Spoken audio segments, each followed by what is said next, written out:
تین چیزیں جو کسی مسلمان کو مرنے کے بعد بھی فائدہ دیتی ہیں۔ صحیح مسلم میں حضرت ابو ہریرہ رضی اللہ عنہ سے مروی حدیث ہے، رسول اللہ صلی اللہ علیہ وسلم نے فرمایا، جب انسان فوت ہو جاتا ہے تو اس کے عمل کرنے کا سلسلہ منقطع ہو جاتا ہے سوائے تین چیزوں کے۔ پہلی چیز صدقہ جاریہ، دوسری چیز نیک اولاد جو اس کے لیے دعا کرے، اور تیسری چیز ایسا علم جو اس کے مرنے کے بعد لوگوں کو فائدہ دیتا رہے۔ جب انسان زندہ ہے تو وہ عمل کر سکتا ہے، زندگی عمل کا نام ہے، اور جب انسان موت کے منہ میں چلا جاتا ہے تو پھر عمل نہیں کر پاتا ہے۔ اس حدیث مبارکہ میں ایک تو ترغیب دی گئی ہے کہ انسان اپنی زندگی کو غنیمت سمجھے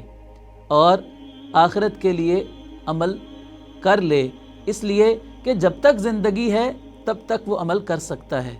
اور جب فوت ہو جائے گا تو پھر وہ عمل چاہتے ہوئے بھی نہیں کر سکے گا۔ دوسری بات اس حدیث مبارکہ میں یہ معلوم ہوئی ہے کہ جب انسان فوت ہو جاتا ہے تو ظاہر ہے جب اس کے عمل ختم ہو جاتے ہیں تو اجر و ثواب بھی ختم ہو جاتا ہے،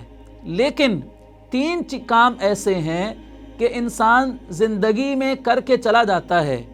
وہ فوت ہو جاتا ہے، لیکن اس کا ثواب اس کو مسلسل مرنے کے بعد بھی ملتا رہتا ہے۔ تو اس حدیث میں آپ نے وہ تین چیزیں بیان فرمائی ہیں۔ پہلے نمبر پر صدقہ جاریہ۔ صدقہ جاریہ ہر اس عمل کو کہتے ہیں کہ جو مسلسل جاری رہتا ہے۔ مثال کے طور پر ایک شخص نے مسجد بنوا دی، مدرسہ بنوا دیا، ہسپتال بنوا دیا، قرآن مجید لے کر مسجد میں رکھوا دیے، کنواں کھدوا دیا، ایک ایمبولینس لے دی،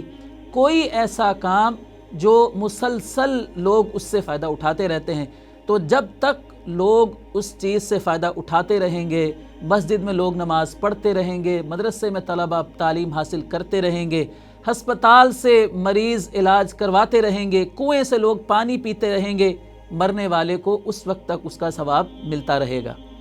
دوسری چیز آپ نے فرمایا نیک اولاد جو مرنے والے کے لیے دعا کرتی ہے۔ دیکھیں، دعا وہی اولاد اپنے والدین کے لیے کرتی ہے کہ جو والدین اپنی زندگی میں بچوں کی دینی تربیت کرتے ہیں، ان کو نماز اور دیگر اسلامی احکامات کی ترغیب دیتے ہیں، ورنہ ایسے بھی والدین ہوتے ہیں کہ جب فوت ہو جاتے ہیں تو ان کی میت پر جنازہ پڑھنے کے لیے اولاد کو دعا نہیں آتی جنازے کی کہ وہ اپنے والد کو، اپنی والدہ کو بخشوا سکیں۔ تو مرنے کے بعد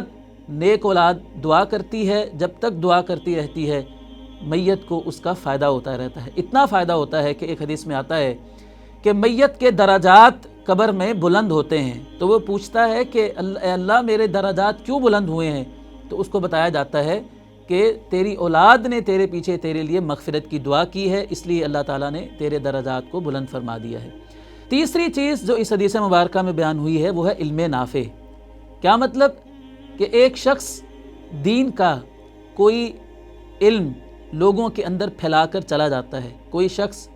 اپنے طلبہ کو دین کی تعلیم دے کر چلا جاتا ہے، وہ طلبہ آگے دین کی تعلیم دیتے ہیں، لوگوں کو اسلام کی تبلیغ کرتے ہیں، تو جب تک یہ سلسلہ جاری رہتا ہے مرنے والے کو اس کو ثواب ملتا رہتا ہے۔ ایک عالم دین ایک کتاب لکھ کر چلا جاتا ہے، لوگ اس کے مرنے کے بعد اس کتاب سے استفادہ کرتے رہتے ہیں، مرنے والے کو ثواب ملتا رہتا ہے۔ ایک عالم دین ایک کتاب کی تدریس کرتا ہے، اس کی ریکارڈنگ کروا لیتا ہے، وہ خود تو فوت ہو جاتا ہے لیکن اس کے مرنے کے بعد لوگ اس ریکارڈ شدہ